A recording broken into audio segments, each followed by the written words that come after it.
All right, everybody, review time. Let me see. Here we go. Review. Here's the questions that I assigned you to do. They're pretty easy. No tricky ones in there. No more COVID learning. We're not doing tricky questions for sure, okay? Because online learning physics is not a great way to do it. First question. Calculate the work done by an applied force to lift an 18 kilogram box. 18 kilogram box, and that's at a constant speed, and it has to go a height of 5.1 meters. What is the work done? Well, the work done is the force dot the distance, right? It's a scalar product. It's just another way to say that you're putting energy into the box. Okay, your force is up and your distance is up. What is the force that you have to push up on the thing?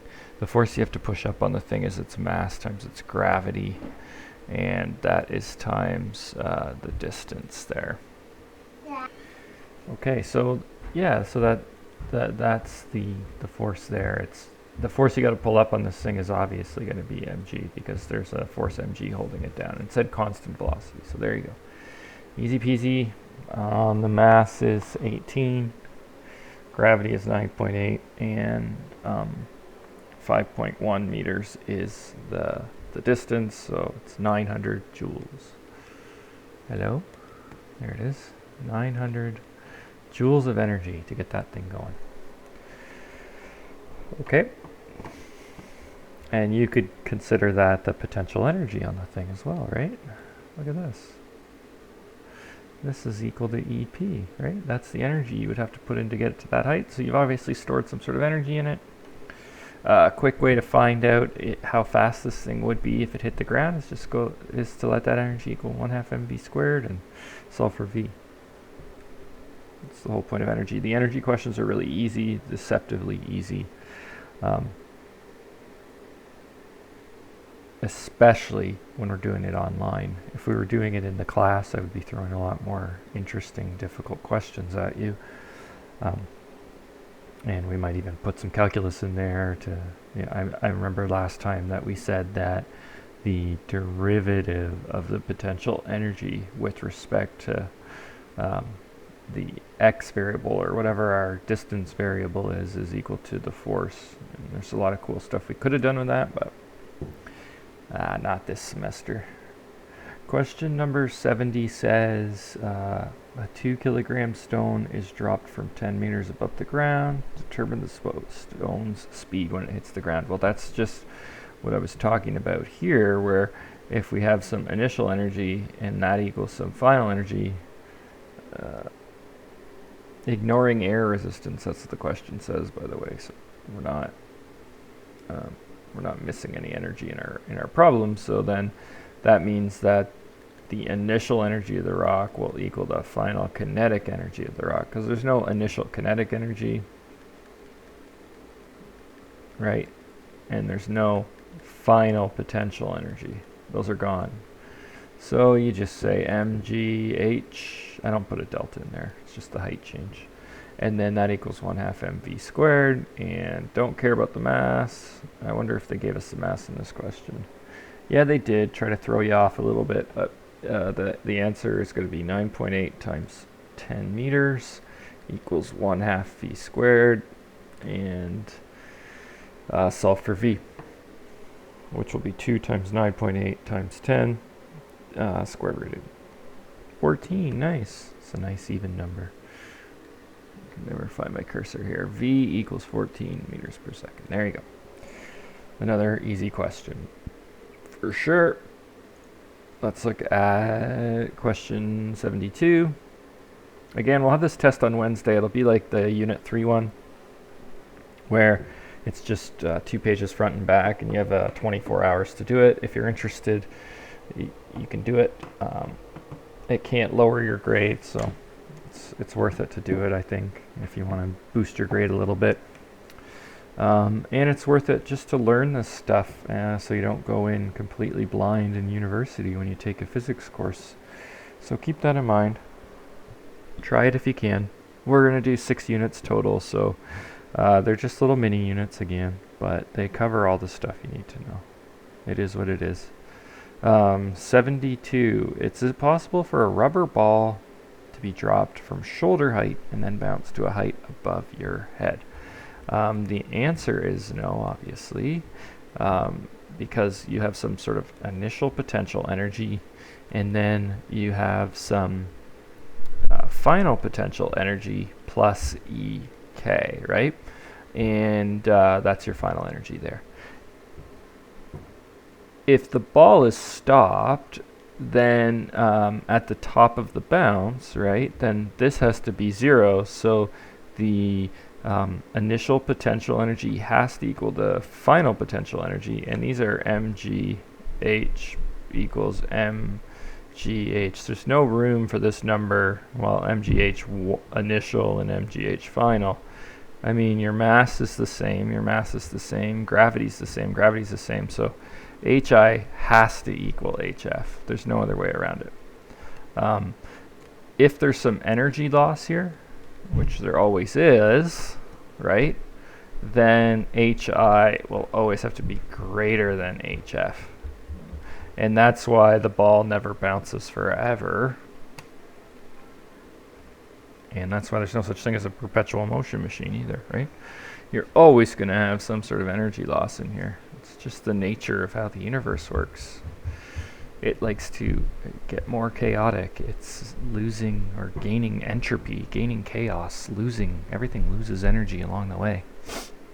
I mean, hypothetically, in a vacuum, and the ball. I mean, even the ball hitting a ground, it's always going to give some energy into the ground, and so eventually it will stop going. There is cool ways around that. There's this thing called,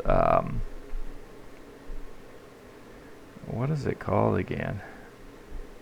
Where you put an electric current in like a superconductors. Man, my brain's going to mush.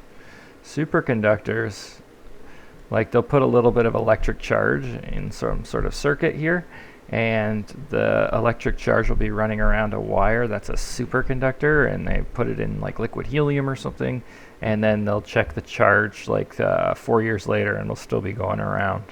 And so there are cool things in electricity where you don't lose any energy, but I mean, at the end of the day, you still gotta like keep it cold enough to do its thing, and I'm sure there's a lot of energy put into keeping that thing cold so that it, that it can go on like that forever. But we're not worried about all these kind of crazy quantum effects right now. We're just worried about Newtonian physics, which is physics of normal everyday objects that we experience. Question 72 or 77 on that same page. A girl and a bicycle have a total mass of 39 kilograms. And at the top of the hill, the girl's speed is 3.4. So that's her initial kinetic energy. We'll just say 1/2 mv times 3.4 squared. That's her speed. The hill is 11 meters high. So we'll say that her potential energy is her mass times gravity times 11. And it's 11 meters long horizontally, not along the slope. If the force of friction as she rides down the hill is 22 newtons, determine her speed at the bottom. Okay, so this is one of these ones where there is energy loss. So we're going to have EKI, right, plus the EPI equals EKF plus EPF, and that's going to be also plus this energy loss because it says that she has some sort of friction. Okay, so let's write down what we know. Where's my little mouse cursor? EKI we just wrote down as 1/2 m times 3.4 squared. EPI is equal to mg times 11. Her final kinetic energy is what we're solving for, so we're going to write 1/2 mv squared. And her final potential energy should be 0. She should be at the bottom of the hill. And then her energy loss is just going to be the work formula, which is force times distance, force dot distance. What is the distance she travels? She's going to go down this hill like this. This is 11. This is 11. And she's going to travel a distance. Remember that the force is this way, right?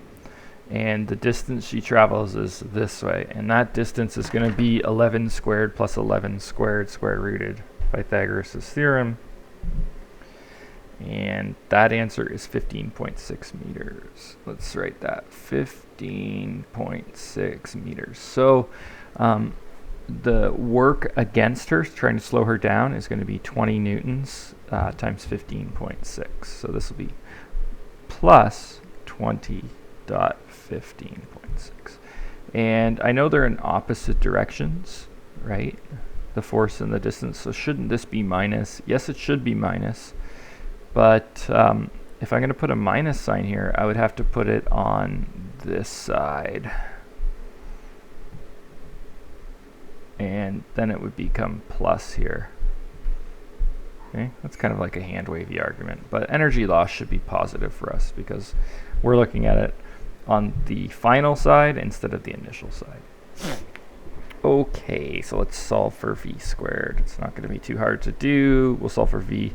We'll just add up all this stuff, bring this stuff over, subtract it. You know the drill. We can't cancel mass, unfortunately. So I'm going to go 0.5 times 39 times 3.4 squared plus 39 times 9.8 times 11. And then from that, I'm going to subtract 20 times 15.6. So subtract 20 times 15.6, and I will hit equals, and then I will times that by 2. Just bringing this 2 up, so times it by 2, and then divide it by the mass. It's quite a calculation. And then I'm going to square root that answer to get my v. And I get 14.5. I didn't check the back of the book, but my steps are pretty good, I think, so. And the number feels pretty normal. Like, it's not negative, it's not 1,000, it's not like 0.2 or anything weird, so I'll stick with that. Okay, so that's a great question to know how to do. The last question I'll put on here is page 218, number 58. You got to do the very last question on your own, page 200, number 11. You can do that question, you'll be killing the test. So page 218, but it's going to require some research, all right? I know you guys all like shoes. This generation's really into shoes and footwear, so that's a great question for you guys, very topical. Page 218, number 58. A ball is attached to a vertical spring with a spring constant. I'm going to write down that spring constant. 6 newtons per meter. Like that. It's held at equilibrium position and then released. Okay. It falls 0.4 meters and then bounces back up again. Calculate the mass of the ball. So it's going to... it's this spring, right? And we've got to find the mass. If we let it go, it'll fall 0.4 meters. Let me make sure I read that correctly. Okay, and then it'll go back, and it'll bounce back and forth between those two positions. So let's figure that out. Okay, so what I would do for this one is I would say I would set the this point to 0, right? Meters. And I would say initially this thing's initial energy should be 0, right? Because it's just sitting at a height of 0 and it's at equilibrium on the spring. And then the final energy, it'll be completely stopped here. So its final energy will be its mass. Does it tell us its mass? No, but we're looking for it, so that's good. Times its gravity times the change in the height.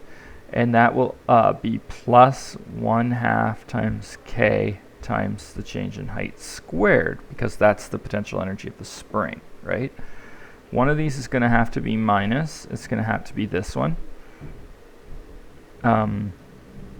So that they can actually have a chance at equaling 0.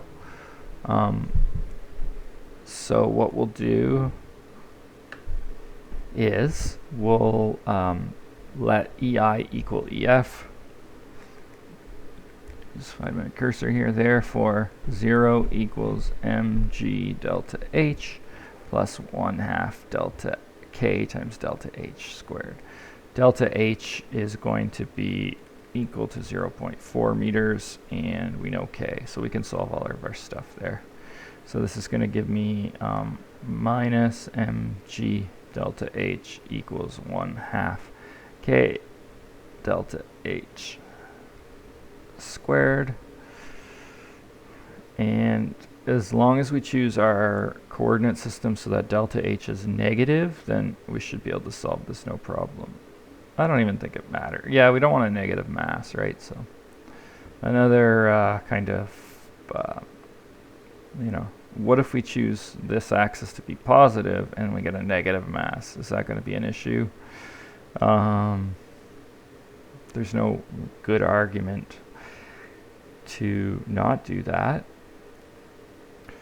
But in this instance, and don't worry about too much about this negative sign, the fact that the gravity is pulling down and the force of the spring is the opposite direction, we really do want this gravity to be, we want our distance to be negative or opposite to our force.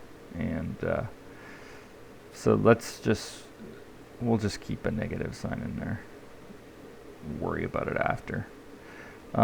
Okay, so we got to solve for m. So m is going to equal, just do the math on this. 1/2 times k, which is going to be 0.6. So 0.5 times 6 times 0.4 squared, and that's going to equal. We're going to divide that by 9.8, multiplied by 0.4, and the 0.4 will be negative, so we'll get a mass of 1,220 grams or something. 0.22 kilograms. Yeah, so there you go. So if we're here, right, and this is our 0 position, and we say, well, there's no energy in the system right now. There actually is, because someone has to hold it against the gravity, right? Or else, if I were to let this thing go, and it were to, and it would just want to sit down here, right? So someone would have had to have given it energy to hold it at its equilibrium position, right? And then when you let it go, it loses that gravitational potential energy. So that's why this is negative. It's losing that energy, but it's also gaining spring energy. So as this goes up, this goes down, and that makes sense to us, okay? And so the thing will just kind of bounce back and forth like this. And yeah, so I think that wraps it up pretty much. Test question. I'm probably going to put this Tarzan question on there, right, where the guy swings from one platform to the other, and this platform will probably have a spring to stop him, so that'll be pretty straightforward. Hopefully you'll see that. We'd looked at a question like that when I talked about this stuff. So, and the other, that'll be one page, and then the other page will just be like small questions like this stuff we've been doing here. Okay, so it should be fairly straightforward. And there you go. Enjoy. We'll see you on Wednesday. I'll post that test at I don't know, noon or something if I'm home. And then I'll give you till noon the next day or till sometime in the morning. Alright, so stay tuned for that. Bye for now.